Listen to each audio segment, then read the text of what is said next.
नमस्कार। TV9 भारतवर्ष के इस मेगा पॉलिटिकल शो में आप सभी का स्वागत है। आज इस स्टूडियो में वो मेहमान आने वाले हैं जिन्होंने अपने उसूलों पर अपनी अलग हस्ती बनाई है। बात ईमान पर आई तो 1986 में सत्ता भी ठुकराई है। जन्म से मुसलमान हैं, दिल में राम है। वोट की राजनीति पर पूर्ण विराम है। देश की बदलती राजनीति के चश्मदीद हैं। जैसी दिवाली है वैसी बकरी ईद है। हिंदी, उर्दू, संस्कृत, फारसी बहुत सी भाषाओं की पहचान है। बोली में धर्म है, झोले में संविधान है। जितना कुरान का है उतना गीता का ज्ञान है। नाम आरिफ मोहम्मद खान है। जोरदार तालियों से स्वागत करिए देश के पूर्व कैबिनेट मंत्री, पूर्व लोकसभा सांसद, धर्म और संविधान के जानकार, देश के जाने माने स्कॉलर, केरल के राज्यपाल आरिफ मोहम्मद खान जी का स्वागत है आपका सर। जोरदार तालियां हमारे साथ सर, हमारे सीनियर एडिटर्स हैं यहाँ पर। आपका स्वागत है सर, प्लीज बैठिए। बहुत धन्यवाद। इतनी अच्छी बातें कहने के लिए इतनी उम्मीद मत बढ़ाइए कि मेरे लिए परेशानी हो जाए। आपका बहुत बहुत शुक्रिया, आपने समय निकाला हमारे लिए। इतनी पढ़ाई लिखाई, इतनी भाषाओं, इतने विषयों का ज्ञान, आपको देखकर ये भ्रम दूर हो जाना चाहिए कि जो कुछ नहीं कर पाता वो नेता बन जाता है। नहीं, दूसरी भी बात है कि इसमें कभी कभी ऐसी परिस्थितियां पैदा हो जाती हैं कि जहां आपको अपनी जान बचाने के लिए भी पढ़ाई करनी पड़ती है। 1986 में के बाद मैं ऐसी ही परिस्थितियों से कई साल तक गुजरा और फिर मेरी समझ में आया कि जिनका मैं मुकाबला करना जिनसे उस वक्त जिनका विरोध था, उनका मुकाबला करने के लिए ये पढ़ाई करना जरूरी है।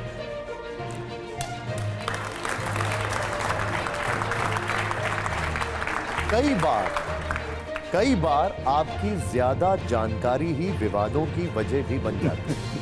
आपके साथ भी बहुत बार ऐसा हुआ। हो सकता है कभी ऐसा भी हुआ हो, लेकिन मेरा ख्याल है हम भारतवासी हैं और हमारे यहाँ ये कहा गया है कि 100 अध्याय ज्ञान की प्राप्ति, ये प्रोसेस कभी रुकना नहीं चाहिए। क्या नहीं, और आगे आपको बताता हूँ। तपा 100 अध्याय निरित्तम कहा गया, लेकिन इससे भी ज़्यादा प्रभावी है कि स्वामी विवेकानंद जी से पूछा गया कि जीवन का उद्देश्य क्या है? सुख प्राप्त करना।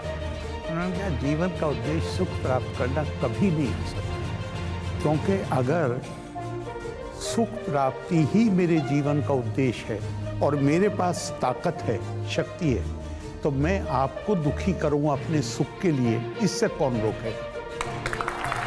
तो उन्होंने कहा कि जीवन का उद्देश्य ज्ञान की प्राप्ति है। और फिर उनसे पूछा गया कि ज्ञान की प्राप्ति का उद्देश्य क्या है? तो उन्होंने कहा ज्ञान की प्राप्ति का मतलब ये है कि यहाँ इतने लोग बैठे हुए हैं, ये सब एक दूसरे से भिन्न हैं, विविधता है, भिन्नता है। इसके पीछे छुपी हुई एकता को देखने की क्षमता पैदा हो जाए, ये ज्ञान का उद्देश्य।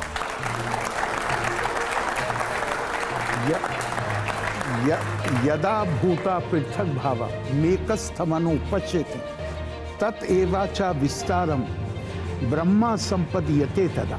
जितनी डाइवर्सिटी, विविधता आपको नजर आती है, ये एक ही स्रोत से निकली है और उसी का ये मैनिफेस्टेशन है, उसी का ये प्रकटीकरण। जब इंसान को ये बात समझ में आ जाएगी तो फिर उसको किसी और चीज़ की ज़रूरत नहीं रहती, वो फिर ब्रह्मा संपद्यते तथा फिर वो ब्रह्मा का हिस्सा बन जाता है।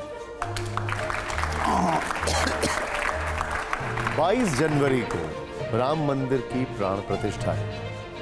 आप कार्यक्रम के मुख्य अतिथियों में से एक, क्या भाव आ रहे हैं इस वक्त में? देखिए, बुनियादी तौर पे मैं इस तरह देखता हूँ कि इंसान को, मानव को बहुत तरह परिभाषित किया गया है कि वो सामाजिक, सोशल एनिमल है, सामाजिक प्राणी है, आध्यात्मिक प्राणी है, और भी कई परिभाषाएं दी गई। उसके साथ एक बात नहीं भूलनी चाहिए कि वो महत्वाकांक्षी प्राणी है।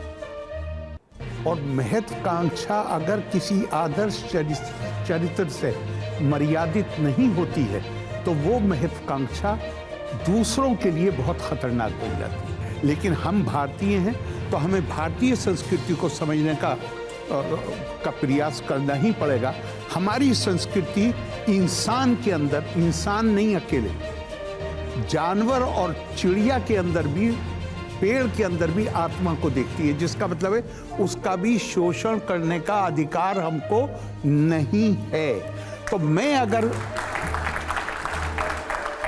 बस इंसानों में और उनमें फर्क इतना है कि वहां ये मानते हैं कि वहां चैतन्यता की कमी है, तो इंसानों में मुझे हर किसी के अंदर आत्मा के रूप में मुझे दिव्यता नजर आती है। तो फिर ये बताइए मुझे, राम किसके हैं? क्या राम धर्म से बंधे हैं, क्षेत्र से बंधे हैं, किसी संप्रदाय से बंधे हैं? नहीं, यही मैं तो कह रहा हूं कि जो चीज हमारे यहाँ किताबों में है, जो ग्रंथ हैं उनके अंदर है, उसका अगर मूर्ति रूप कोई है इस देश में तो वो भगवान श्री राम। इसी बात का कि जहां हर किसी को के अंदर आपको दिव्यता देखनी, अगर इसका कोई मूर्ति रूप है तो ये मैं तो अपने आप को, मैं मानता हूं कि मैं जितना गर्व करूं अपनी भारतीय होने के नाते अपनी इस विरासत पर वो कम है, और जितनी शर्म करूं वो भी कम है कि हम ये संदेश पूरी दुनिया को नहीं दे पाए। तो अगर भारत के मुसलमान की बात करें, भारत का मुसलमान राम को क्यों नहीं अपना पाता है? भारत में हिंदू भी बहुत ऐसे हैं जो नहीं अपनाते, इसमें क्या खास? भारत तो ये तो वो देश है जहां चारवाक की एक बात भी नहीं मानी किसी ने, लेकिन महात्मा कहा, उसकी जो बौद्धिक शक्ति थी उसको सम्मान दिया, किसी ने एक कंकरी नहीं मारी। और जितनी चीजें भारतीयों के लिए पवित्र हैं, जितनी चीजें उनकी आस्था का हिस्सा हैं, चारवाक दर्शन से ताल्लुक रखने वालों ने हर चीज का मजाक उड़ाया। लेकिन भारत का की तो ये परंपरा ही नहीं है कि आप अपने से अगर विभिन्न मत है तो हम उसके लिए उसके खिलाफ हथियार लेके खड़े हो जाए। नहीं, कंकरी भी नहीं मारी, बल्कि महात्मा का।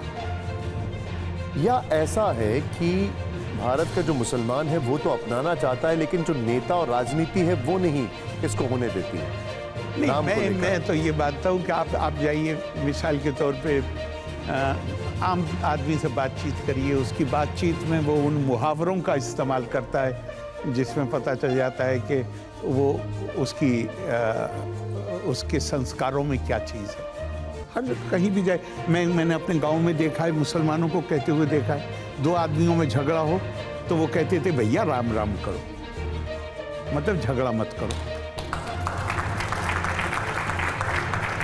आपके अनुसार मुस्लिम समाज को राम से क्या सीख लेनी चाहिए? मेरा मानना ये है कि वो किसी एक समाज को नहीं, बल्कि आज हम जिस दुनिया में रह रहे हैं, सुबह को अखबार पढ़ के डर लगता है कि क्या हम बचेंगे या नहीं बचेंगे। जिस तरह की धमकियां, जिस तरह का लगता है कि कोई बड़ा युद्ध होगा क्या। और आज की दुनिया पुरानी दुनिया नहीं है, आज तो एक एक देश के पास इतने न्यूक्लियर हथियार हैं कि वो पूरी मानवता को ख़त्म करने के लिए काफ़ी है। ये क्यों है?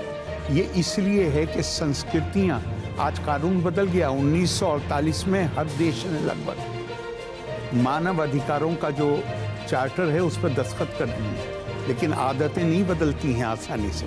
आदतों में ये बात शामिल है कि वो दूसरे हैं, अगर दूसरे हैं तो वो एक बात है जो हमारे यहाँ कही गई कि द्वैत यादा व भय भक्ति, दूसरे से इंसान को डर भी लगता है और अपने आप को इंसान मानता है कि मैं उनसे श्रेष्ठ हूँ, तो वो अपना आधिपत्य भी जमाना चाहता है। ये जो हम बहुत दफ़ा हम सुनते हैं, आप सुनते हैं कि भारत ज्ञान का केंद्र था, तो जाहिर शक्ति भी थी, लेकिन भारत ने कभी किसी के ऊपर हमला नहीं किया। ये इसलिए नहीं कि हम बहुत अच्छे हैं, ये इसलिए कि हमारी संस्कृति इजाज़त नहीं देती कि हम किसी के ऊपर अपना डोमिनेशन एस्टेब्लिश करें। दुनिया में लोकतंत्र आए, उन्होंने महिलाओं को वोटिंग का राइट नहीं दिया। भारत में जब लोकतंत्र आया, उस वक्त भारत में जो साक्षरता थी वो केवल 14%, लेकिन भारत ने यूनिवर्सल फ्रेंचाइज के साथ शुरू किया। क्यों किया? हमारे नेता ज़्यादा अच्छे थे, उनके खिलाफ थे? नहीं, यूरोप में साधारणतया 100 साल पहले तक ये माना जाता था कि महिलाओं के अंदर, काले रंग के लोगों के अंदर, जानवरों के अंदर आत्मा नहीं होती, हमें उनके शोषण का अधिकार है। भारतीय, जैसा मैंने पहले आपको कहा कि भारत में हमारे मनीषियों ने, हमारे ऋषियों ने कहा कि नहीं, इन महिला और पुरुष के अंदर नहीं, आत्मा तो जानवर के अंदर भी है, हम उसका भी, आत्मा तो चिड़िया के अंदर भी है, पेड़ के अंदर, हम उसका भी शोषण नहीं कर सकते। तो हर किसी के अपने सांस्कृतिक मूल्य जो है वो अलग है। लिहाजा हमारे यहाँ चाहे जितनी कुरीतियाँ आई हों, चाहे व्यवहारिक तौर पे जितनी हमने गड़बड़ की हो, लेकिन सैद्धांतिक तौर पे हमारे नेता ये काम कर नहीं सकते थे कि वो महिलाओं को बाहर छोड़ दें। इसलिए हमारे यहाँ यूनिवर्सल फ्रेंचाइज से शुरू हुआ। तो राम, हमारी ये सारे जितने आदर्श हैं, जो हमारे मूल्य हैं, जो हमारी परंपराएं हैं, अगर जो किताबों में लिखी हुई हैं, ग्रंथों में, लेकिन अगर उसका जिसे कहना चाहिए कि उसकी पीड़ती मूर्ति अगर कोई है, तो वो भगवान श्री राम का नाम है। देखिए, जो आप बता रहे हैं, इसमें एक चीज़ का आपने कई बार जिक्र किया है। अल्लामा इकबाल का एक शेर है राम को लेकर, और वो उस पे कहा, हिंदू कहते हैं कि राम को इमाम कह दिया। आप ज़रा बताइए वो क्या है? नहीं, वो है, मुझे पता नहीं ठीक से याद है, अहले नज़र समझते हैं उनको इमाम हिंद। मैं आपको, अब मुझे याद आ गया, है राम के वजूद पे हिंदुस्तान को नाज, अहले नज़र समझते हैं उनको इमाम हिंद। अब इमाम जो है वो आमतौर से लोगों के दिमाग में क्यों आता है, ये कि हर मस्जिद में जो नमाज को के आगे होता है, लीड करता है, नेतृत्व करता है, वो उसको इमाम कहते हैं। लेकिन वो तो, ये तो इस शब्द का प्रयोग बहुत बाद में हुआ। अच्छा, इसका असल जो इसका अर्थ है, लीडर के लिए भी हुआ कि आपको सीधा रखने के लिए जिस चीज का इस्तेमाल हो, वो इमाम है, इमाम हिंद। ठीक, प्रभु चावला जी हमारे साथ हैं। प्रभु जी, आपके सवाल। आपने कहा सीधा, जिसको हो, यहाँ तो सीधा कोई है नहीं जी। सीधा कोई है आपको लगता है हिंदुस्तान में? नहीं, सीधा रखने की कोशिश तो होती है, सीधा कोई हो या ना हो। तो आप तो पॉलिटिकल साइंस पढ़े हुए हैं जी। आप तो पढ़े हैं, बहुत पढ़ा है। आप पॉलिटिक्स छोड़ने के बाद आपको लगता है ज्योग्राफिकली, फिजिकली हर आदमी सीधा हो सकता है क्या? ये तो काल्पनिक कल्पना कर रहे हैं ना आप। एक कल्पना में है कि वो कोण जो लगाते हैं, एक चीज होती है वास्तविकता, और एक चीज होती है आदर्श या महत्वाकांक्षा। सीधे नहीं हैं लोग, लेकिन आदर्श तो ये है कि उन्हें सीधे होना चाहिए।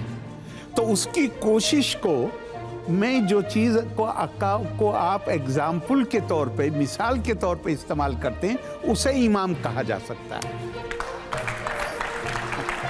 राहुल जी आपके सवाल। अरे भाई, बहुत पुरानी दोस्ती है। आपके इतने लंबे आपकी सक्रियता जो देखी है, तो लगातार उसने बढ़ता ही रहा। अभी मैं एक सीधे जो एक हम लोग महसूस कर रहे हैं, सभी लोग, स्थिति कि देश में दो जो सबसे बड़े धार्मिक संप्रदाय हैं, हिंदू और मुसलमान, उनमें संवादहीनता बहुत ज़्यादा बढ़ गई है।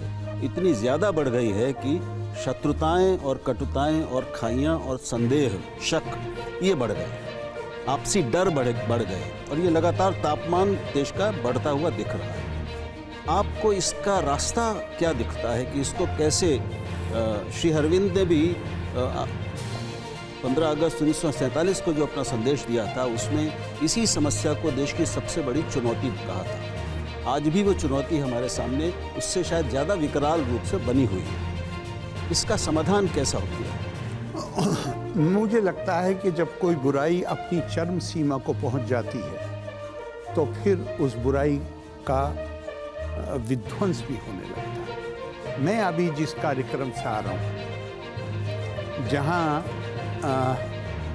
अयोध्या के ऊपर एक किताब का विमोचन था, बड़ी तादाद में लोग जामिया हमदर्द से भी थे, जामिया मिल्लिया से भी थे, सबसे आखिर में तो मेरे खुद जो अल्मा मैटर है अलीगढ़, मुझे हैरत में रह गया देख के कि 30-40 लोगों का डेलीगेशन, और उन्होंने एएमयू से उन्होंने, मैंने देखा कि उन्होंने इतनी कोई कम से कम 2 फीट की प्रतिमा भगवान राम की, वो उन्होंने 3 लेके आए थे अपने साथ, जो उन्होंने एक जो मुख्य जो उसके आयोजक थे और जो एक स्वामी जी जो जिनको आशीर्वचन बोलने थे, और 2 आयोजक जो थे उनके लिए लाए थे बुनियादी तौर पे। तो मैं तो हैरत में, मुझे भी बहुत हैरत हुई। तो मुझे लगता है कि ये जिस आप संवादहीनता की बात कर रहे हैं,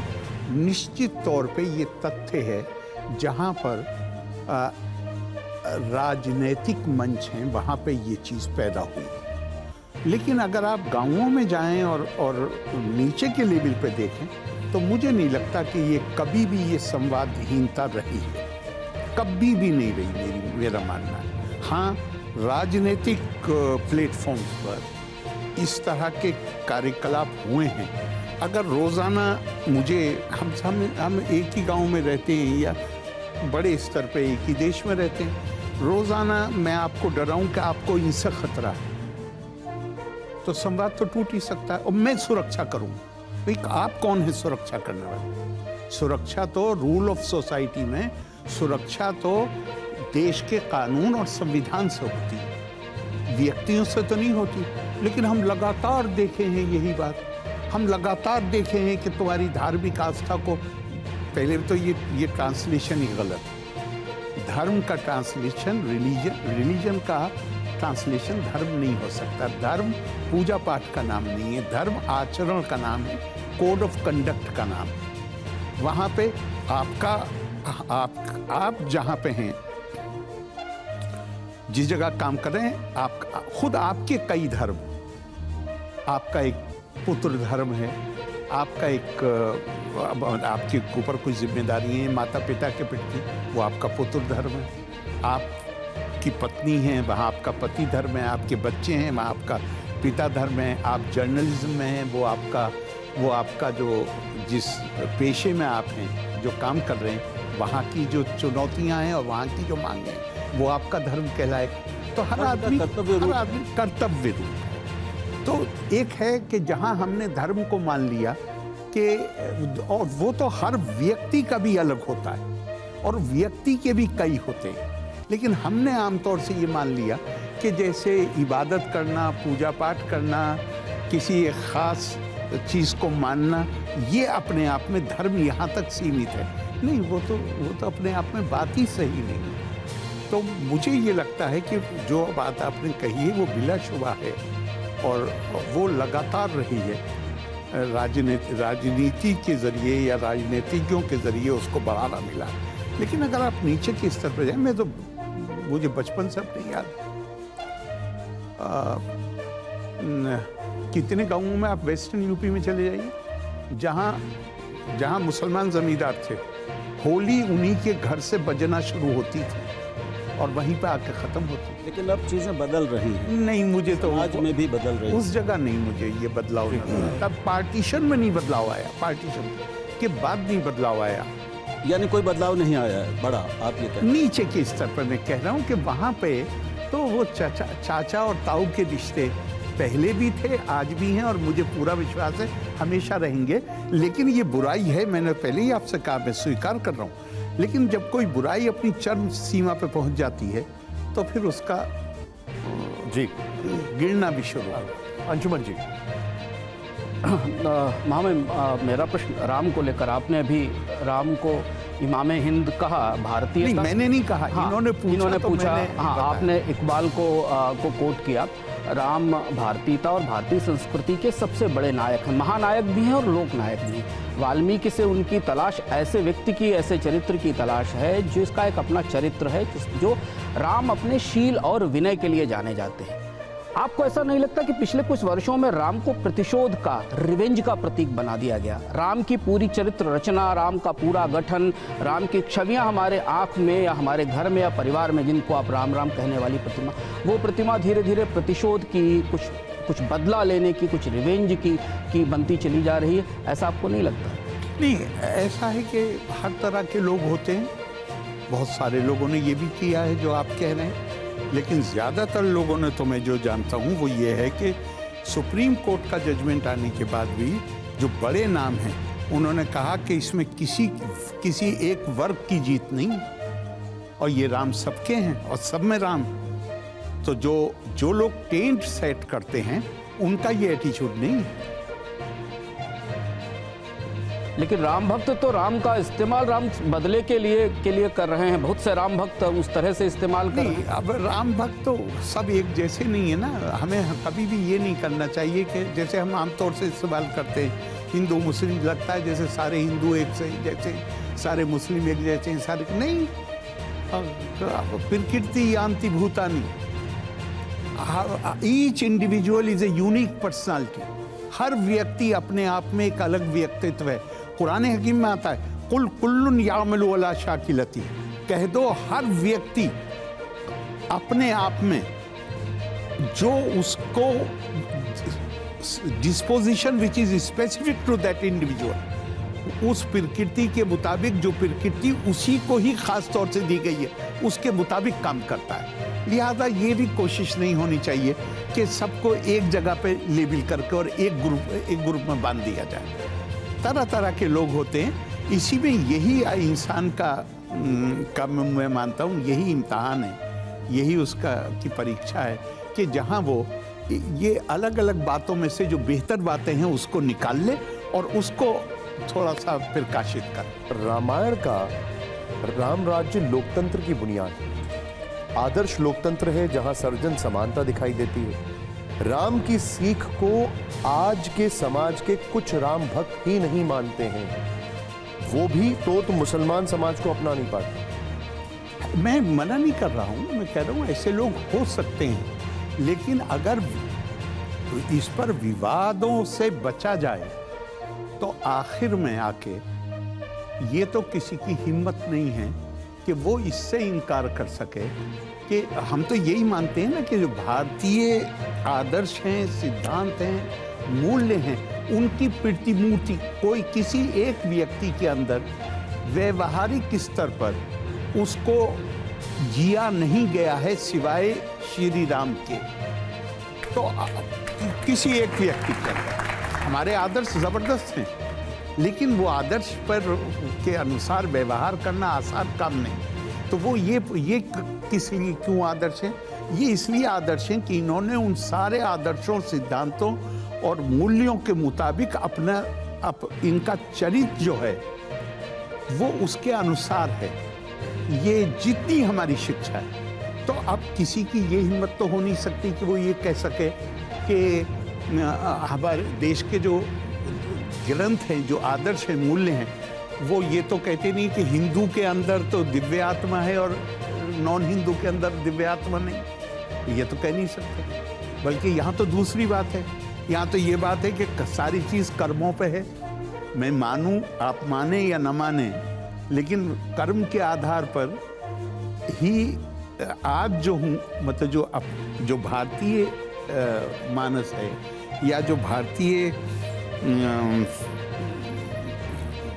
दर्शन है, उसके अनुसार आपका आज का जीवन जो है ये पुराने कर्मों का फल है, और आज जो आप करेंगे वो आने वाले जन्मों में आपका वो कर्म उसको प्रभावित करेंगे। आप इलेक्टोरल पॉलिटिक्स में नहीं है, लेकिन एक चीज जो है जो काफी डिबेटेबल है और उस पर आपका ओपिनियन जानना हमारे लिए जरूरी है। देश में एक पक्ष वो भी है जो कहता है कि राम सबके, तो राम मंदिर निर्माण में एकाधिकार किसी एक पार्टी का, एक संस्था का क्यों? नहीं, बिल्कुल नहीं है। राम मंदिर में न्यास अपनी भूमिका अदा कर रहा है, कोई राजनीतिक दल अपनी भूमिका नहीं अदा कर रहा। किसी राजनीतिक दल का उसमें इंटरफेरेंस, न्यास का। इसका श्रेय किसी को नहीं जाना चाहिए? श्रेय तो पूरे भारत को जाता है। ठीक। राम, आपने कहा कि नीचे के लेवल पर ऐसा नहीं है। मैं आपको याद दिलाऊं, मैं तो आप बहराइच, मैं लखनऊ में जब भारत टाइम्स में था, आप आए भी थे। वो दौर सही आप कह रहे हैं, उस समय ऐसा था कि नहीं था, लेकिन 86 में जब आपने छोड़ा, उसके बाद से बहुत सारी चीज़ें बदल चुकी हैं। सही। मैं एक सवाल आपसे पूछना चाहता हूं, जो मुझे अभी हेमंत शर्मा ने जो किताब लिखी है राम फिर लौटे, उसमें आपका जिक्र है। उसमें जिक्र यह है कि जो आपने भाषण 70 मिनट का संसद में दिया, बहुत ही अच्छा भाषण था। उसमें है कि राजीव गांधी जी ने उसकी बड़ी तारीफ की आपसे, खत लिखा। हाँ, खत लिखा। तो चूंकि लोग ये समझते हैं कि उसी बात पर विरोध के चलते आप बाहर हुए, आपका जब इतना उन्होंने समर्थन दिया, तब वो आखिर बात क्या हुई? वो किस लॉबी के प्रभाव में आकर के जो आपका स्टैंड था उससे वो मुकर गए और आपको छोड़ना पड़ा? मेरे ख्याल से वो, देखिए, एक कारण कभी नहीं होता किसी भी बड़ी घटना का, कई सारे कंट्रीब्यूटरी फैक्टर्स होते हैं। लेकिन मुख्य कारण जो मेरी समझ में, मैं मुख्य कारण कह रहा हूँ, अकेला कारण नहीं कह रहा हूँ, वो बात है, वो मानसिकता है जो उस वक्त राजनीतिक दलों में काम कर रही थी, जिसका जिक्र जिस दिन इस्तीफा देने के अगले दिन जब मुझे प्रधानमंत्री कार्यालय में कोई 7-8 घंटे बैठना पड़ा, और अलग अलग बड़े, बहुत हमदर्दी में, किसी की मैं बुराई नहीं कर रहा हूँ, जिसने भी बात की बहुत हमदर्दी के साथ बात की, तुम्हें क्यों इस्तीफा देना चाहिए, तुम्हें क्यों इस्तीफा देना चाहिए। तो सबसे आखिर में माननीय नरसिम्हा राव जी आए और उन्होंने मुझसे कहा कि तुम समझते नहीं हो, तुम बहुत प्यार से, उनका कोई दूसरा उद्देश्य नहीं था, बहुत प्यार से उन्होंने कहा तुम बहुत जिद्दी आदमी हो। अब तो शाहबानो भी बदल गई, उसने भी कह दिया कि मुझे नहीं चाहिए क्योंकि ये धर्म के विरुद्ध। मैंने कहा मैं शाहबानो की लड़ाई नहीं लड़ रहा हूँ साहब, मैंने 59 मिनट की तक का भाषण था लोकसभा के, मैंने ये 59 मिनट में ये बताया कि सुप्रीम कोर्ट का फैसला कहीं से भी इस्लामी शिक्षा को जो कुरान में है उसको आहत नहीं करता, बल्कि खुद कुरान में ये कहा गया है कि वलिल मुतल्लिकाति मताउन बिल मारूफ हक्कन अलल मुत्तकीन, और तलाकशुदा औरत को भी उसको ऐसा कुछ करो, उसको दो जिस उस ज़माने में आप किस्तों में तो दे नहीं सकते थे, बैंक तो होते नहीं थे उस ज़माने में, तो मता कहा, मता कहते हैं मालो दौलत को, उसको इतना दे दो ताकि वो अपने आत्मा को और अपने शरीर को इकट्ठा रख सके। तो उन्होंने कहा कि अब तो वो भी बदल गई। मैं कहा मैं उसकी लड़ाई नहीं लड़ रहा हूँ। तो उन्होंने मुझसे कहा, जिसका जिक्र किया माननीय प्रधानमंत्री जी ने, और उस वक्त लोकसभा में, तो उन्होंने कहा कि भाई हम कोई समाज सुधारक नहीं, हम तो पॉलिटिक्स में हमें वोट चाहिए, ये पूरा समूह हमें वोट करता है, हम इनको क्यों डिस्टर्ब करें, और अगर ये गड्ढे में पड़े रहना चाहते हैं तो तुम्हें क्या तकलीफ है, तुम क्या समाज सुधारक हो? इसी बात पर मैं एक बात कह दूं, यही वो चीज़ थी सन 86 के बाद का जो डेवलपमेंट है, जो आप कह रहे थे कि ऊपर पॉलिटिक्स, पहले तो पॉलिटिशियन करते थे, उसी के बाद से नीचे जा रहा है। जी हाँ, और वही एक दर्द है, घाव है। अगर ये नहीं हुआ होता तो मैं बताऊं आपको, सब हम लोग प्यार से रहते थे सारा गांव में, लेकिन वो नासूर बन गया और आज गांव को बड़ा मैला कर रहा है। बिल्कुल सही, प्रॉब्लम ये है। बिल्कुल सही, बल्कि मैं उसे दूसरी तरह कहता हूँ मैंने ये सुझाव, ये मत समझिएगा मैं कह रहा हूँ मुझे ज़्यादा अकल है, नहीं, बिल्कुल नहीं, ये नहीं मेरा कहने का बात। लेकिन मैंने हिंदी में लिख के दिया था माननीय प्रधानमंत्री जी को।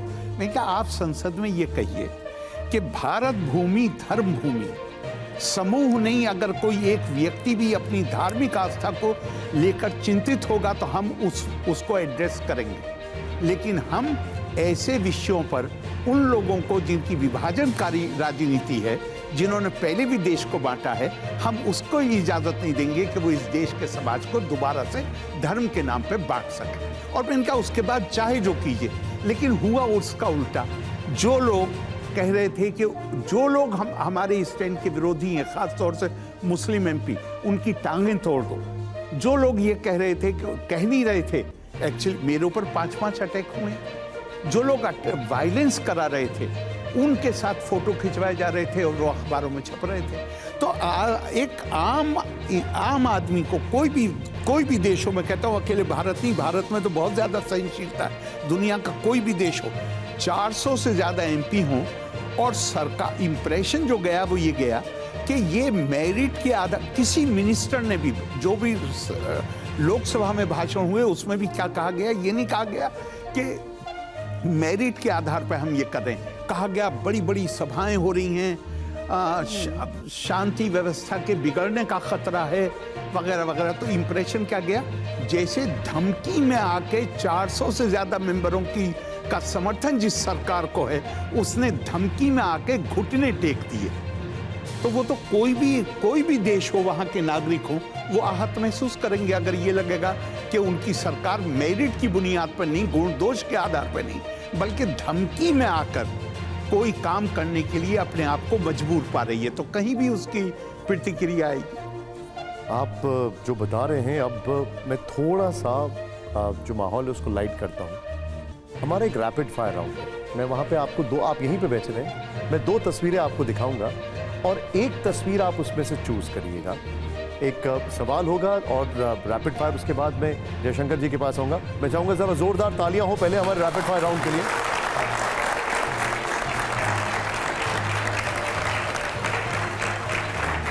आपको एक तस्वीर चूज करनी है, जरा प्ले करिए। हमारा पहला सवाल क्या है, दिखाइए जरा।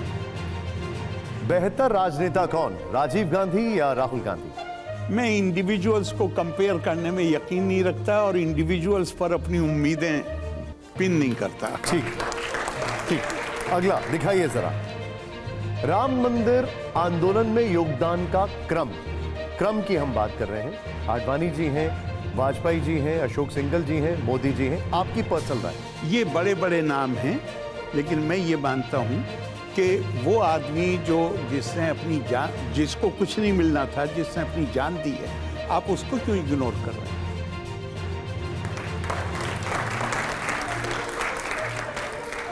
आप उस दौर के गवाह रहे, साक्षी रहे, इसलिए मैं आपसे पूछ रहा हूं। हाँ, तो मुझे तो वो उस दौर में वो लोग भी याद हैं जिनके ऊपर गोलियां चलाई गई।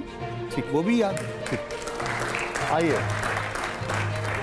अगला जवाब जरा दिखाइए जरा। अगला सवाल हमारा, संविधान में सर्वोपरि क्या है, धर्मघन या संविधान? मेरा मानना है कि हमारा संविधान कोई ऐसी चीज नहीं है कि जिसको प्रत्यारोपित कर दिया गया है। ये संविधान बुनियादी तौर पे, आप संविधान सभा में जो लोग बैठे थे उन पर नजर डालिए, उसमें एक बड़ी तादाद उनकी थी जो भारतीय परंपराओं में, भारतीय आदर्शों में, भारतीय मूल्यों में, भारतीय परंपराओं में उनका गहरा विश्वास था। ये बड़ा भ्रम पैदा हुआ है सेकुलरिज्म की वजह से कि जैसे हमने ये आयातित की हैं चीजें। नहीं, सेकुलरिज्म तो यूरोप में आया है, इसका इतिहास 150 साल पुराना भी नहीं। भारत ने अपनी सभ्यता की यात्रा शुरू की है इस उद्घोष के साथ, एकम सद विप्रा बहुधा वदंती। अब इसके साथ शुरू की है कि हर किसी के अंदर हमने व्यवहारिक तौर पर गड़बड़ियां की, मैं स्वीकार करता हूं, और उसी का हमें कीमत अदा करनी पड़ी।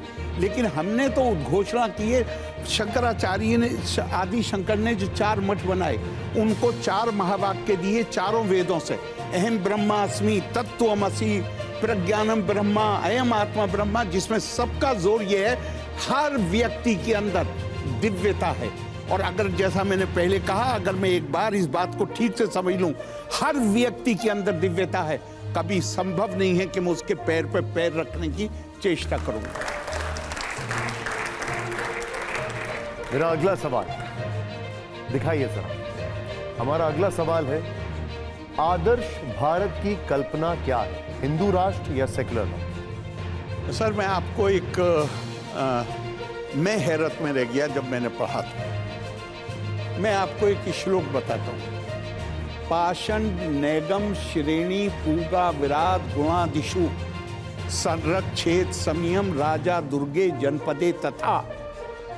मध्य प्रदेश से छपने वाले जुडिशियल जर्नल में जो हाईकोर्ट छापता है, उसमें कहा गया है कि ये, मुझे अब सही याद नहीं आ रहा कि सामवेद से है या ऋग्वेद से है। अब इसका अर्थ जान लीजिए, उसके बाद अब ये तो हिंदू, मतलब एक आमतौर से तो यही माना जाएगा ना कि ये हिंदू ग्रंथ है। वो अपने आप को नहीं कहते, हिंदू नाम ही बात को आया है, सनातन ग्रंथ है ये, तो इसमें तो कोई डाउट नहीं। इसका अर्थ क्या है? पाषंड उनको कहते थे जो वेदों का इनकार करते, वेदों को अस्वीकार करते। नैगम जो वेदों को मानते हैं। या कोई भी हो, राजा का ये धर्म है कि वो सबको समान रूप से सुरक्षा प्रदान करेगा। तो सेकुलरिज्म, इससे बड़ा सेकुलरिज्म और क्या होगा? ये तो वेद की ऋचा है। और इसी साल, पिछले साल के, मैं हैरत में रह गया जब मैंने ये पढ़ा। ये मध्य प्रदेश के हाई कोर्ट का जो जर्नल है, एनुअल, वो छापते हैं, उसमें ये श्लोक कोट किया हुआ।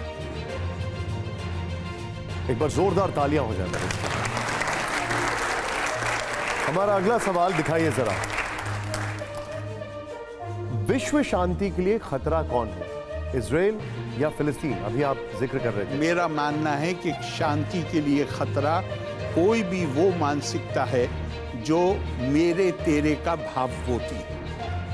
अयम निज परो वेति गणना लघु चेता साम उदार चरिता नाम तू वसुदेव कुटुंबकम। मैं जजमेंट में नहीं बैठना चाहता किसी के बारे में, लेकिन जो भी कोई ये कहे मैं सुपीरियर हूं, चाहे मैं वंश के आधार पर सुपीरियर हूं, चाहे मैं आस्था के एतबार से सुपीरियर हूं, वो वहां से खतरा पैदा होता है, उसमें कोई संदेह की बात नहीं। इस रैपिड फायर राउंड का आखिरी सवाल, और दिखाइए जरा। बेहतर प्रधानमंत्रियों का क्रम अगर आप बताना चाहें। मैं इसलिए नहीं बताना चाहूंगा कि मैं समझता हूं, मानता हूं, पूरी तरह मानता हूं इस बात को, comparisons are always odious. Comparison कभी नहीं करना चाहिए। कोई दो व्यक्ति एक प्रकार के नहीं होते। कंपैरिजन होता है उनके बीच में जो एक प्रकार के हो। अगर एक प्रकार के नहीं है, हर किसी की प्रकृति अलग है, तो हमें उसका कंपैरिजन नहीं करना चाहिए। और उसमें एक खतरा और है जो हमें भारतीय दृष्टिकोण से हमसे कहा गया है कि जजमेंटल बनने की कोशिश मत करिए। आपने चारों के साथ काम किया है, आपका सबसे अच्छा अनुभव किसके साथ रहा? मेरा अनुभव किसी के साथ भी खराब नहीं रहा। ठीक ठीक ठीक है। हमारे एडिटर जयशंकर जी हैं। जयशंकर जी, प्लीज अपना सवाल पूछिए। हाँ, मैं अंशुमान जी की बात से आगे बढ़ाना चाहता हूँ कि जो आज के राम भक्त हैं, राम को प्रतिशोध के प्रतीक के स्वरूप पेश करने की कोशिश कर रहे हैं। आपने जैसे पश्चिमी उत्तर प्रदेश का उदाहरण दिया कि जो जमींदार होते थे उनके यहाँ से होली शुरू होती थी, उन्हीं के यहाँ खत्म होती थी। लेकिन आज की तारीख में उसी पश्चिमी उत्तर प्रदेश में, बगल के हरियाणा में, जब रामनवमी का जुलूस निकलता है, हनुमान का जुलूस निकलता है, तो दूसरे धर्म के जो पूजा स्थल है वहाँ जा कर के गाली गलौज और इस तरह के भड़काऊ नारेबाजी में होती है। पहले तो नहीं होता था। पहले भी राम हम लोग के आराध्य थे, आस्था के प्रतीक थे। पहले ऐसा नहीं होता था, लेकिन आज ऐसा हो रहा है। दूसरी तरफ ये है कि एक सुनियोजित राजनीति के तहत देश की माइनॉरिटीज और खास तौर से मुसलमानों को हाशिए पर रखने की कोशिश की जा रही है। आज संसद के दोनों सदनों में एक भी सत्तारूढ़ दल के पास एक भी मुस्लिम सांसद नहीं है।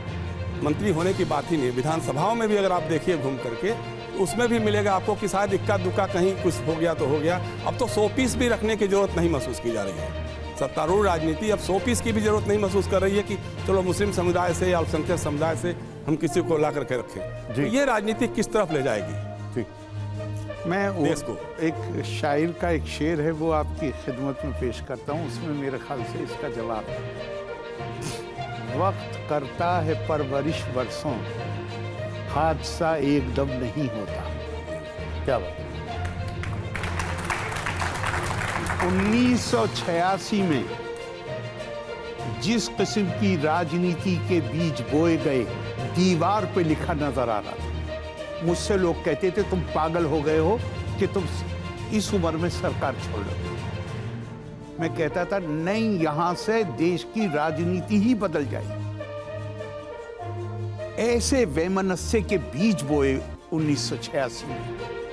अब आपने एक वक्त तक, फिर उसके बाद ऐसे लोग आए जो और लंबे समय, ये देश बड़ा देश है। मौलाना आजाद ने 1946 में इसे भविष्यवाणी, वो उन्होंने तो नहीं कहा, लेकिन हम इसे भविष्यवाणी मान सकते हैं। 1946 के इंटरव्यू में, अभी देश बटा नहीं था, लेकिन देश बट जाएगा ये फैसला हो गया था। उस वक्त उन्होंने एक इंटरव्यू दिया एक उर्दू पत्रिका को, चट्टान को। उन्होंने कहा है 1946 में, कह रहे हैं अभी बंटवारा नहीं हुआ, कहा कि मुसलमान लीडरों की कम आएगी के चलते हुए पाकिस्तान में 10 साल के अंदर फौजी शासन स्थापित हो जाएगा। हो गया। हिंदुस्तान के लिए भी उन्होंने कई सारे प्रिडिक्शन किए जो फॉर्चुनेटली पूरे नहीं हुए, लेकिन ये इतना साफ नजर आ रहा था 86 में। लेकिन भारत बहुत बड़ा देश, यहां उसका असर आते आते समय लगा, मगर बीज वो बो दिए गए 1986 में, जिसका परिणाम यही होना था। अब मुझे लगता है कि अब हम उस काल से शायद बाहर आ रहे हैं। तो बजाय उसको नकारात्मक रूप से देखने के, उसमें सकारात्मक कैसे किया जा सकता है, इसकी कोशिशें होनी चाहिए।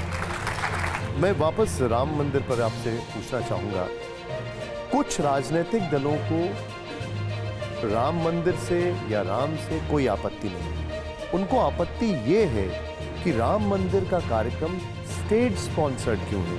संवैधानिक रूप से तो भारत सेक्युलर देश है, फिर सरकारी आयोजन क्यों किए जाते हैं? मुझे नहीं पता कौन से सरकारी आयोजन है, क्योंकि मेरी जानकारी के मुताबिक तो सारे कार्यक्रम आयोजित हो रहे हैं नियाज की तरफ से। लेकिन आप पीछे चले जाइए, 1900, मुझे वर्ष ठीक से याद नहीं है, आप लोग बता सकते हैं, जब सोमनाथ का हुआ था तो भारत के राष्ट्रपति गए थे वहां या नहीं गए? यहाँ भी जा रही हैं क्या राष्ट्रपति? मुझे नहीं मालूम। ये कहा जा रहा है कि चूंकि आदिवासी हैं, महिला हैं, इसलिए उनको नहीं बुलाया जा रहा है। कहने वालों, दलित हैं, इसलिए उनको नहीं बुलाया। कहने वालों के ऊपर तो आप रोक नहीं लगा सकते इस देश में। जा रहे हैं तो सच है ना। मुझे नहीं मालूम, मुझे इसका नहीं मालूम है। मुझे ये भी नहीं मालूम कि कौन कौन लोग जा रहे हैं या कौन नहीं जा रहे हैं, मुझे ये नहीं मालूम। लेकिन मैं ये मानता हूँ कि वो, बल्कि मुझे मैं, आप भी लाइट कर रहे थे चीज़ों को, मैं भी लाइट किए देता हूँ। किसी ने कहा कि साहब मेरा बड़ा दिल है, मैं अफगानिस्तान घूमना चाहता हूँ। क्या भाई ज़रूर जाओ, क्या मुश्किल काम है, टिकट लो और जाओ। लेकिन वहाँ पठान रहते हैं। अरे भाई अफगानिस्तान है तो वहाँ तो पठान रहेंगे ही, उसमें क्या खास बात है। तो अब भारत में आप सोचें कि राम को नहीं मानेंगे लोग, ये कैसे संभव है? कैसे संभव है? अब के अपना अपना है, लेकिन यहाँ किसी को मजबूर भी नहीं किया जा सकता, क्योंकि हमारी तो परंपरा ऐसी रही है कि हर किसी को, आपको मानने की इजाज़त है तो भी आप इसी में हैं, आप नहीं मानते तो भी यहीं हैं, आप इनकार करते हैं तो भी यहीं हैं, आप कुछ भी नहीं मानते तो भी यहीं हैं, किसी को बाहर तो निकाला नहीं जाता। दरअसल कुछ राजनीतिक दल ये सवाल खड़े कर रहे हैं कि धर्म विशेष का कार्यक्रम है, उसमें प्रधानमंत्री क्यों जा रहे हैं? तो मैंने उसी का ही जवाब दिया कि भाई आखिर राष्ट्रपति जी भी जब देश आज़ाद हुआ था, और जहाँ तक मैंने पढ़ा है कि उस तत्कालीन प्रधानमंत्री बहुत हक में नहीं थे कि राष्ट्रपति जी जाएं, लेकिन राष्ट्रपति जी गए थे। तो फिर सवाल अपने देश की जो चीज अब हो सकता है ये। जो चीज फिर दूसरी बात ये अब हो सकता है कि राष्ट्रपति जाना चाहे जा जाएंगे। क्यों नहीं हो सकता, ये कैसी बात है कि मैं नहीं आपको हो एक सकता? करेक्ट कर दूं महामहिम क्या जी राष्ट्रपति उस समय राजेंद्र प्रसाद जी इंडिविजुअल कैपेसिटी में गए थे, जी। राष्ट्रपति के रूप में नहीं गए थे। देखिए, राष्ट्रपति होके अभी भी के कहा जा उन्होंने सकता कहा था है, ये। अभी भी कहा जा सकता है, लेकिन कोई जो प्रोटोकॉल है वो तो साथ में गया था, वो तो साथ में गया था। तो राष्ट्रपति तो राष्ट्रपति हैं, मगर मेरा कहना ये है कि ये फिर वो धर्म के शब्द का, उस टर्म का सही इस्तेमाल नहीं है। तो फिर सही इस्तेमाल नहीं है इसलिए कि यहाँ पे धर्म उस सेंस में भारत में ये तो बल्कि मैं कहूँगा अंग्रेज़ों से पहले भी धर्म को इस सेंस में इस्तेमाल नहीं किया गया। गांव में हमारे, मैंने सुना है बचपन में, गांव का आदमी अगर कोई मानिए नमाज नहीं पढ़ता, अगर कोई मंदिर नहीं जाता, उसको नहीं कहता था कि ये तुम धर्म से हट रहे हो, लेकिन अगर 2 पैसे की बेईमानी कर ली तो कहता था कि कोई दीन धर्म है कि नहीं है। हाँ सही, ठीक बात। अरे भाई, इस चीज में अपना हम आपके पास आ रहा हूं, इस चीज में एक जो सबसे बड़ा सवाल है वो ये है कि क्या अयोध्या के धन्नीपुर गांव में जहां मस्जिद बनेगी उसका कार्यक्रम भी इसी भव्यता के साथ नहीं होना चाहिए? मुझे जानकारी नहीं है, लेकिन मेरा ख्याल है कि अगर उसको बनाने वाले जिनको जिम्मेदारी दी गई है, अगर वो बुलाएंगे लोगों को, तो मुझे नहीं लगता कि कोई मना करेगा। ठीक सर, मैं समझता हूँ कि हम सबका भाव जो हम लोग यहाँ आने की कोशिश कर रहे हैं, आप भी खूब समझ रहे हैं, हम आपकी भी भूमिका समझ रहे हैं, तो हम आपको उससे बहुत बाहर न निकालेंगे। लेकिन एक ये सबको दिख रहा है कि इस केंद्रीय सरकार और बीजेपी, 2 पार्टियों की इनका आइडेंटिफिकेशन इस पूरे कार्यक्रम के साथ, पूरे राम मंदिर आंदोलन के साथ इतना ज़्यादा 100% हो गया है कि लग रहा है कि वो ओनरशिप है उनकी, ओन कर रहे हैं। और वो अब एक राष्ट्रीय कार्यक्रम नहीं जिसमें पूरा देश, सारे विचारधाराएं, सारे संप्रदायों के लोग, विचारधाराओं के लोग शामिल हैं। वो एक विचारधारा, एक पार्टी और एक मत के लोग ही उसमें लगे हुए हैं। क्या ये एक भारत जैसे देश के लिए, और जिसके आप मर्म को, धर्म के मर्म को आप इतना अच्छा समझते हैं, क्या ये उचित है? क्या ये संदेश उचित है? ये बात, ये इंप्रेशन पैदा करना ही अपने आप में उचित नहीं, और ये इंप्रेशन पैदा करने की कोशिश आज नई नहीं, ये पहले से हो रही है। जाहिर है जब राजनीतिक नेता इस तरह की भाषा बोलेंगे तो उसका असर पड़ता है, उसका असर मीडिया पे भी पड़ता है, उसका असर आम आदमियों पर भी पड़ता है। हमारी जिम्मेदारी ये है, मैं इस तरह करके कहूँगा कि ये हम इस दुनिया में रह रहे हैं, ये दुनिया क्या है? देखिए ये बड़ा इम्पोर्टेंट है। हमारा रोल क्या हो सकता है? बुराइयां तो हैं और शायद भलाइयों से ज़्यादा हैं, लेकिन हमारा रोल क्या हो सकता है? तो उन्होंने कहा कि वो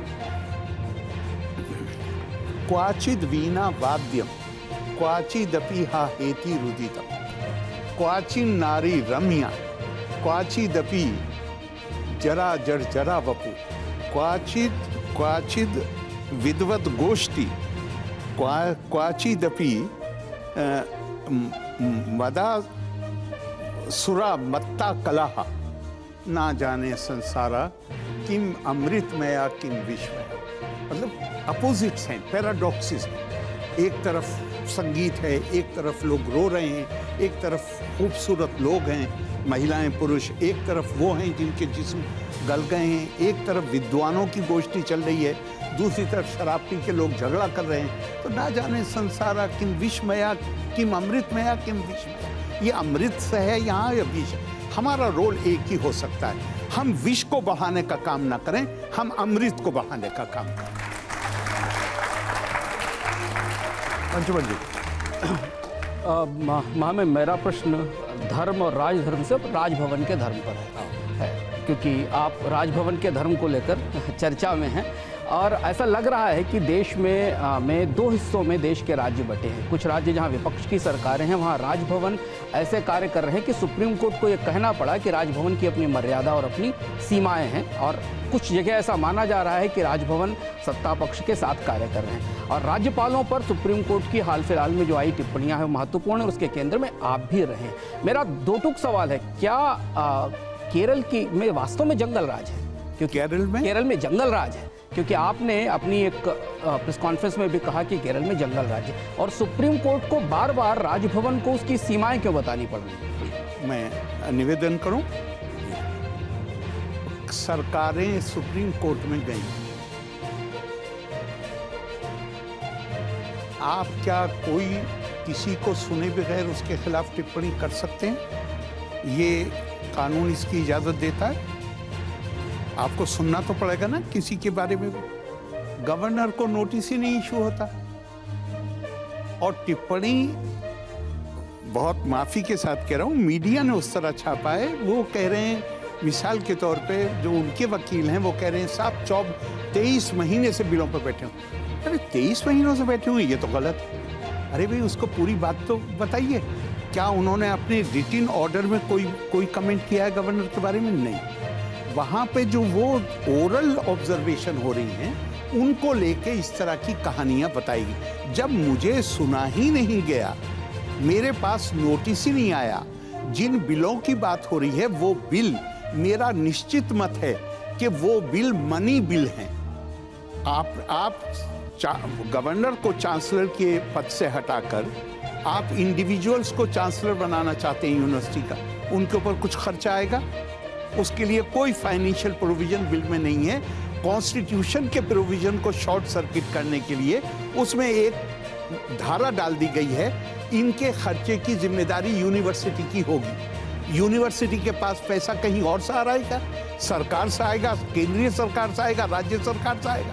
मेरा ये निश्चित मत है कि वो सातों बिल मनी बिल हैं, और मनी बिल गवर्नर की प्रायर एसेंट के बगैर असेंबली में इंट्रोड्यूस ही नहीं किया जा सकता।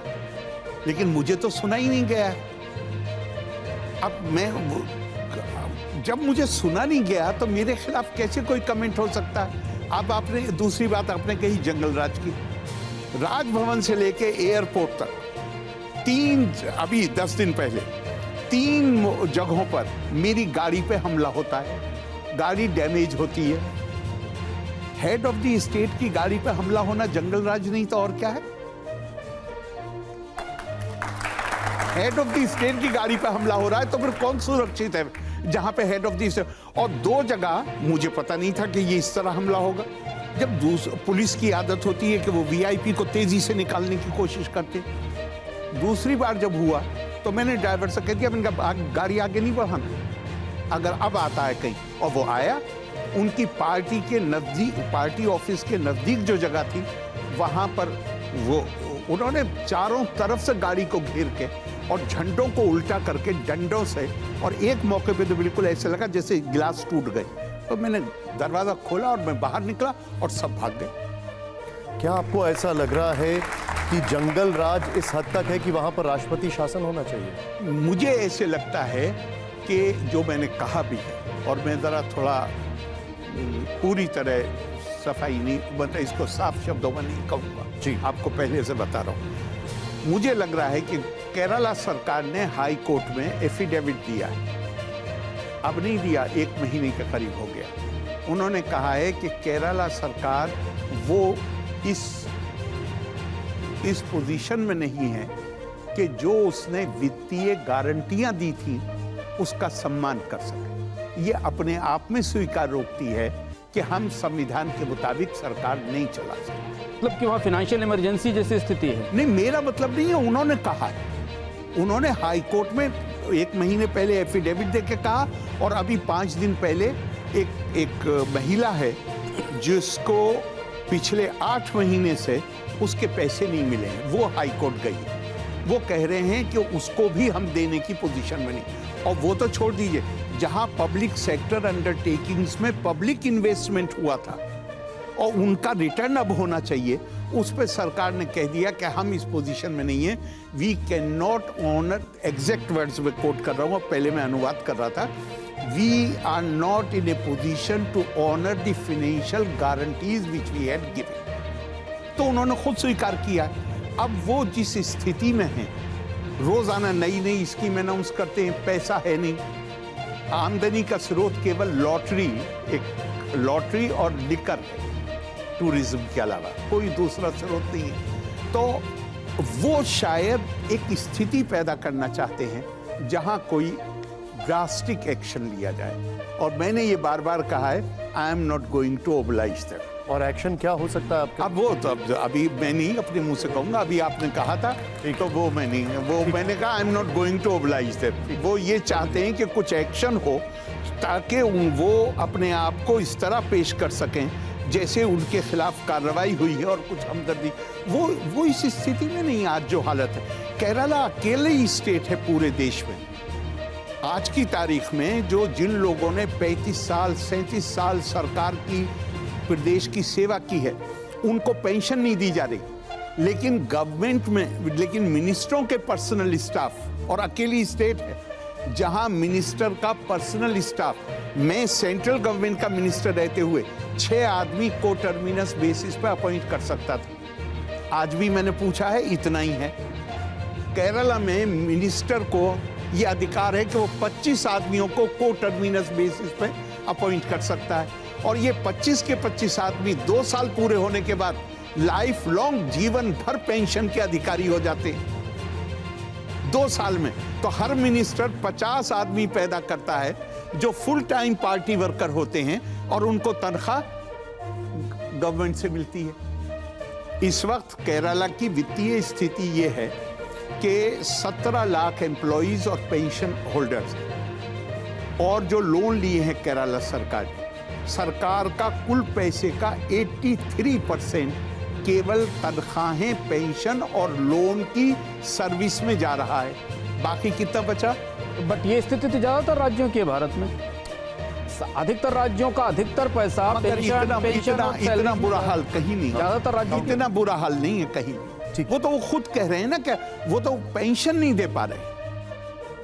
ठीक है प्रभु जी, मैं 1 घंटे से लगभग सुन रहा हूँ आपको, काफ़ी देर से। अब मैं परेशानी ये है कि मैं आपको महामहिम कहूँ या आरिफ भाई कहूँ। आरिफ भाई ठीक। आरिफ भाई क्यों, मैं आपको जानता हूँ, जब यूनिवर्सिटी में थे मैं भी था किसी मामले में। 1 घंटे के भाषण में मैंने देखा, जब क्वेश्चन पूछे गए आपसे पहले, उसका जवाब सब आपने श्लोकों में दे दिया। आपने संस्कृत के श्लोक पढ़ दिए, आपने सब कुछ जवाब किसी का नहीं दिया। और जब केरला की बात आई, फटाफट आप केरला सरकार के ऊपर चढ़ गए। तो ये आपका दिखाता नहीं कि अपनी राजनीतिक इंडिकेशन किस तरफ है। गवर्नर के ऑफिस में आप गवर्नर के होते हुए सीपीएम गवर्नमेंट के ऊपर आक्रमण किए जा रहे हैं। फैक्चुअली करेक्ट है जो आप कह रहे हैं, पर जब बाकी सवाल पूछे गए वहाँ उसका जवाब श्लोकों में दिया। आपने कभी नहीं कहा अटल जी अच्छे थे या वीपी सिंह अच्छे थे या कोई और अच्छे थे। उन जवाबों का टरका कर आपने श्लोकों पे भाषण कर दिए। आप श्लोकों को पढ़ करके जब डिफिकल्ट क्वेश्चन आते हैं, उसके पीछे मंशा क्या थी? आप जवाब नहीं देना चाहते? नहीं, मैं जवाब बिल्कुल देना चाहता हूँ। मैं तो जजमेंट में नहीं बैठना चाहता किसी के बारे में। यहाँ तो जजमेंट पड़ गया। नहीं, यहाँ भी मैं साफ कर रहा हूँ। मैं तो कह रहा हूँ, मैं तो ये कह रहा हूँ, मैं इस स्थिति का विश्लेषण करके ये बता रहा हूँ कि मुझे लगता है कि कोशिश है, वरना आप सोच सकते हैं कोई गवर्नमेंट रूलिंग पार्टी का स्टूडेंट विंग ऑफिशियली ऐलान करके गवर्नर की गाड़ी पे हमला कर रहा है, और मिनिस्टर्स और चीफ मिनिस्टर कह रहे हैं कि ये अच्छा काम कर रहे हैं। तो ये तो आप इनवाइट कर रहे हैं कि कोई ड्रास्टिक एक्शन हो। मैंने कहा है कि मैं इनको ओबलाइज नहीं करने वाला। मैं तो ये इनको नहीं मौका दिया जाना है कि ये कह सकें कि इनके खिलाफ कुछ हुआ है। नहीं, आप जारी रखिए सर। मैंने सिर्फ एक बात कही है, और वो ये कि अगर मेरी गाड़ी के नजदीक आकर अगर डंडा मारा गाड़ी पे, तो मैं गाड़ी से उतर जाऊँ। 5 साल से आपका झगड़ा चल रहा है उनके साथ, तो वो कोशिश करें कि 5 साल मगर आप देखिए कि उस मामले में जिस पे झगड़ा शुरू हुआ, वाइस चांसलर के मामले में, ऑनरेबल सुप्रीम कोर्ट का फैसला आ गया। उन्होंने कहा कि मेरी नोटिंग की बुनियाद पर ही उन्होंने फैसला दिया, और उन्होंने कहा कि ये बिल्कुल, बल्कि मुझे भी उन्होंने क्रिटिसाइज किया। उन्होंने कहा जब आप जानते ही ये लीगल है तो आपने एब्डिकेट क्यों किया अपनी रेस्पॉन्सिबिलिटी को? गवर्नर का काम थोड़ा रेस्ट्रेंट रखना होता है कि नहीं, चीफ मिनिस्टर चिट्ठी लिखे, बात करे, आप तो अरे पब्लिक भाई, में शुरू हो जाते हैं। वो तो ये चाहते हैं, केरला में इंडस्ट्री नहीं, केरला में कोई बड़े बिजनेस नहीं, केरला की जो प्रॉस्पेरिटी है वो तो उसका श्रेय सरकार को नहीं, उसका श्रेय एक आम मलयाली को जाता है। वो बड़े मेहनती है, ह्यूमन रिसोर्स रिच स्टेट है। दुनिया का कोई देश ऐसा नहीं है जहां वो अपनी सेवाएं ना तो अरे दे रहे हो। उन्होंने ही चुना है ना उनको, कोई राज्य नहीं है जिसमें उन्होंने ही तो चुना है उनको, मलयाली, उन मलयालियों ने नहीं, तो वो चुना बेचारे है। तो आते ही नहीं। अब केरला की सारी प्रॉब्लम ये है कि जितना बिराइट है वहां पे वो सब 10+2 के बाद छोड़ के चला जाता है। आप जो मैंडेट है वहाँ का, जैसे मोदी जी को सारे देश ने चुना है, वो जो करना चाहे करेंगे, जब तक नहीं पसंद करेंगे लोगों ने निकाल देंगे। नहीं मगर वहाँ पर भी आप मगर गवर्नर मुझे निकालेंगे क्या सरकार मुझे को? तो अपनी शपथ का ध्यान रखना है ना। मैंने शपथ ली है कि मैं प्रिजर्व करूंगा, डिफेंड करूंगा, प्रोटेक्ट करूंगा कॉन्स्टिट्यूशन को, और केरला राज्य की जनता के हित में जो चीज है उसको अपनी बेहतरीन क्षमता के मुताबिक करने की कोशिश करूंगा। चीफ मिनिस्टर के अगर भी- मुझे सरकार नजर आए कि सरकार वो काम कर रही है जो केरला के जनता के हितों के खिलाफ जाता है तो मुझे बोलना चाहिए। केरला में मैं क्या बोल रहा हूँ, डॉक्टर CNR राव, अब वो तो पानीकर साहब तो लेफ्टिस्ट हैं, दोनों के लेख पढ़ लीजिए, वो कहते हैं कि higher education is in doldrum. अब इवन लेफ्टिस्ट कह रहे हैं कि higher education is in doldrum. क्यों? क्योंकि हर जगह अपॉइंटमेंट जो है वो कैडर का होगा। अब थोड़ा वक्त की कमी है इसलिए मैं आपके पास आ रहा हूँ। एक हमारा और रैपिड फायर राउंड है जिसमें मैं आपको परेशान ज्यादा नहीं करूंगा। मेरे पास ये है यस और नो का प्ले कार्ड, अगर आप इसको लेना चाहें तो बहुत अच्छा है। वो आपका कैमरा है, यस या नो, या फिर आप इसको पास कर सकते हैं। मैं यहां पर जोरदार पहले तो तालियां हो।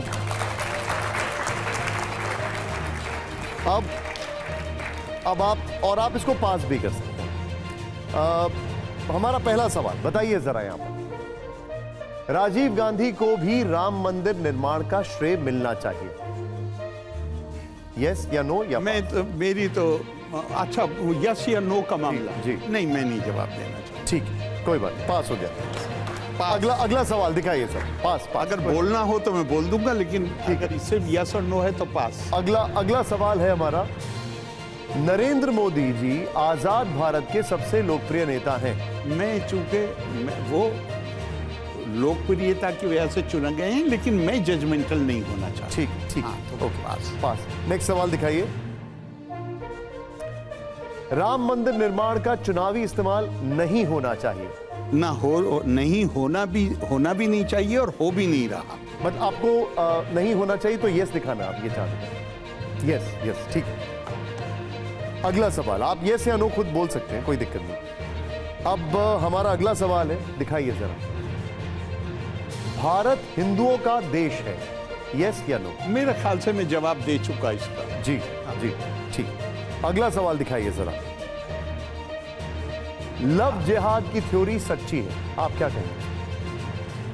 बहुत सारी मिथ बनाई जाती हैं, ये सब मुझे नहीं लगता कि इसमें को हमें बहुत सीरियसली लेना चाहिए। ठीक है। अगला सवाल दिखाइए जरा। अगला सवाल है, पूरे देश में बीफ बैन होना चाहिए, यस या नो? हमारे संविधान में तो डायरेक्टिव प्रिंसिपल्स में यही लिखा हुआ है, तो मैं मानता हूं कि सरकारें जो उनके सामने कॉन्स्टिट्यूशन है उसको ध्यान रख के फैसला करें। ठीक है। आपका बहुत बहुत आभार, आपने हमारे लिए समय निकाला, बहुत बहुत शुक्रिया, जोरदार तालियां हो। बहुत आभार आपका।